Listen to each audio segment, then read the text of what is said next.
Craft ও art প্রেমীদের জানাই দি craft লাভার YouTube চ্যানেলে অনেক অনেক স্বাগত। আজকের এই গয়নাটিতে আমি এক সাইডে ফেব্রিক কালার দিয়ে কলকা করেছি। তার জন্য আমি এখানে নর্মাল এক কালারের সুতির কাপড় নিয়েছি। আর তোমরা যদি কলকা করতে না পারো বা না করতে চাও, তোমরা এখানে প্রিন্টের কাপড় নেবে।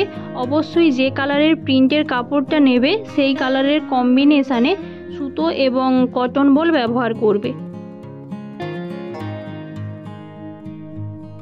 এখানে দেখো আমি এক এক করে গয়নার লকেটটা এবং ইয়াররিংয়ের দুটো পিস কাপড় দিয়ে কভার করে নিয়েছি।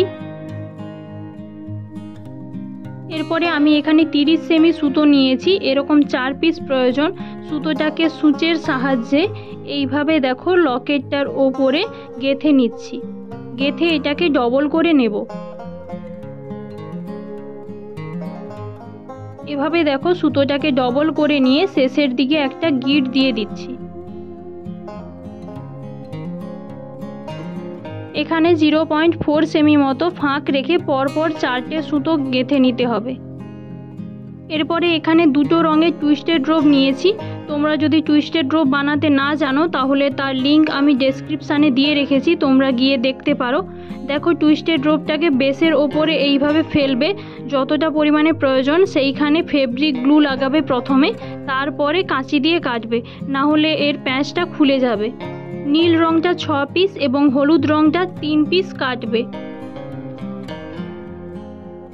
তারপরে ফেব্রিক গ্লু এর সাহায্যে টুইস্টেড রোপগুলি এক এক করে বেসের ওপরে বসিয়ে নিচ্ছি।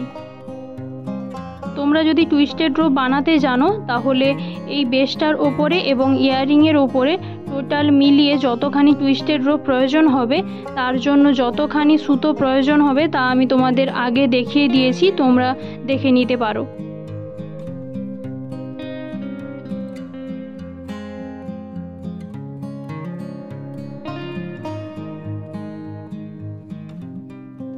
এবারে বেসের যে ফাঁকা অংশটা আছে তার উপরে আমি ফেব্রিক কালার দিয়ে কলকা করে নিচ্ছি।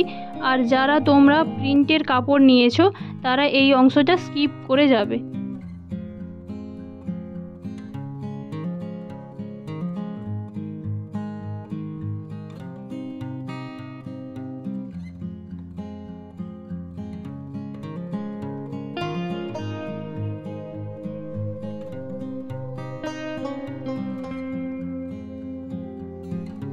এবারে এটাকে সম্পূর্ণ শুকনো হতে রেখে দেব। এদিকে আমি ইয়াররিংয়ের ওপরেও টুইস্টেড রোপ বসিয়ে নিয়েছিলাম। এবারে ইয়াররিংয়ের সামনের দিকটা শুকনো হয়ে যাওয়ার পর পেছনে এইভাবে আইপিন লাগিয়ে কাপড় লাগিয়ে নিচ্ছি। এবারে দেখো শুকনো হয়ে যাওয়ার পর নিচের দিকে এক্সট্রা যে টুইস্টেড রোপটা ছিল সেটা কাঁচি দিয়ে কেটে সমান করে নিচ্ছি। এখানে কাটতে গিয়ে আমার একটু টুইস্টেড রোপটা খুলে যাচ্ছিল, তার জন্য আমি এখানে ফেব্রিক গ্লু দিয়ে সেটাকে আটকে দিলাম। এবারে আমি এখানে 12 সেমি লম্বা সুতো নিয়েছি, এরকম 6 পিস নিয়েছি। একটা 12 সেমি নিলে হবে, আর বাকিগুলো তার থাকতে কম নিলেও চলবে। প্রথমে দেখলে সুতোটাকে ঘুরিয়ে ডবল করে নিলাম, তারপরে এইভাবে কটন বলটাকে গেঁথে নিচের দিকে একটা সুতোকে এইভাবে গলিয়ে প্যাঁচ দিতে হবে। এভাবে প্যাঁচ দেওয়ার পর দেখবে কটন বলের গায়ে দুটো সুতোর প্যাঁচ হয়েছে। দুটো সুতোর প্যাঁচকে দু সাইডে করে নেবে। তারপরে এক্সট্রা সুতোটার ওপরে এইভাবে ফেব্রিক গ্লু দিয়ে সুতোটাকে টুইস্ট করে নেবে। এভাবে করলে দেখবে কটন বলটা সুতোর মাঝখানে ঝুলে থাকবে। এর জন্য আর এক্সট্রা করে সুতোর নিচে গিঁট দিতে হবে না। তারপরে একটা হলুদ রঙের কটন বল গেঁথে নিয়েছি। হলুদ রঙের কটন বলটা নীলের থাকতে একটু ছোট সাইজের বানাবে। এইরকম টোটাল 6 পিস গেঁথে নেওয়ার পর বেসের দেখো এই সাইডটা থেকে শুরু করবে। প্রথমে একবারে একটুখানি সুতো রেখে কটন বলটাকে ঝুলাবে, তারপরে একটু একটু করে ধাপকে ধাপ বড় রাখবে।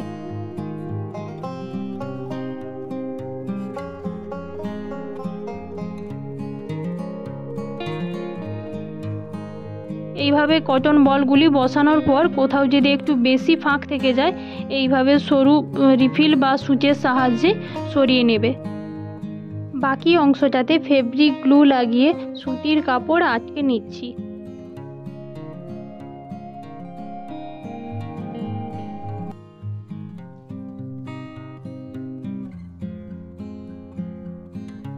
এবারে একটু আলতো হাতে সামনের দিকে ঘুরিয়ে দেখে নেবে কটন বলগুলি ঠিকঠাক জায়গায় হয়েছে নাকি। এবারে দেখো ওপরের দিকে যে সুতোটা ছিল তাতে আমি ছোট ছোট কটন বল বানিয়েছিলাম হলুদ রঙের, সেটাকে এইভাবে ফাঁক ফাঁক করে গেঁথে ফেব্রিক গ্লুয়ের সাহায্যে আটকে নিচ্ছি। এবার এটাকে সম্পূর্ণ শুকনো হতে রেখে দিলাম। আর এদিকে ইয়াররিংটাও আমার শুকনো হয়ে গিয়েছে, ইয়াররিংয়ের উপরে ইয়াররিং হুকটা লাগিয়ে নিলাম। এখানে ব্যাক ডোরির জন্য দুটো টুইস্টেড রোপ নিয়েছি, একটা বড় সাইজের এবং একটা ছোট সাইজের। দুটোর জন্য কতটা পরিমাণে সুতো লাগবে তা আমি তোমাদের দেখিয়ে দিয়েছি, তোমরা দেখে নেবে। এখানে দেখো প্রথমে আমি একটা হলুদ রঙের অ্যাডজাস্ট কটন বল গেঁথে নিলাম, তারপরে দু সাইডে 3টে করে নীল রঙের কটন বল গাঁথবে, এটা আমি তোমাদের দেখাতে ভুলে গিয়েছি। তারপরে যে সাইডটা ছোট ছিল সেই সাইডে দেখো এই সুতোগুলো এইভাবে গলিয়ে নেবে। প্যাচের যে অংশটা সেইখান থেকে বেস পর্যন্ত 11 সেমি লম্বা রাখবে প্রতিটা সুতো, 11 সেমি মতো লম্বা রাখবে। তারপরে বাকি সুতোটাকে কেটে এইভাবে প্যাচ দিয়ে নেবে। তারপরে দেখো এখানে ফেব্রিক গ্লু দিয়ে একটু আটকানোর পরে আমি সুতো দিয়ে এই জায়গাটা ভালোভাবে বেঁধে দিচ্ছি।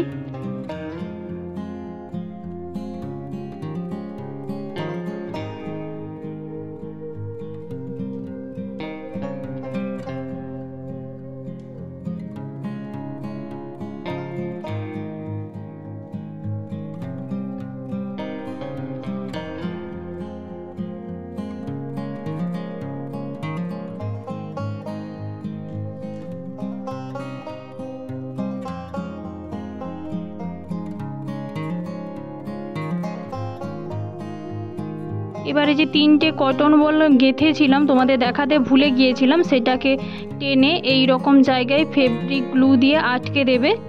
প্রথমে একটা বড় সাইজ গেঁথেছিলাম, তারপরে দুটো ছোট সাইজ।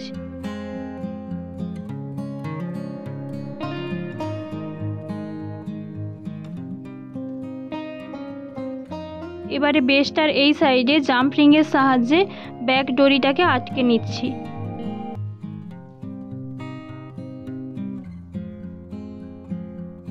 তোমরা যদি এই গয়নাটা সাদা শাড়ির সঙ্গে পরতে চাও তাহলে লাল এবং হলুদ কম্বিনেশনে বানাবে, দেখতে দারুণ লাগবে। যদি তোমাদের এই ভিডিওটি ভালো লেগে থাকে তাহলে প্লিজ লাইক করো এবং তোমাদের মতো গয়না প্রেমীদের সাথে শেয়ার করো। ধন্যবাদ ভিডিওটি দেখার জন্য।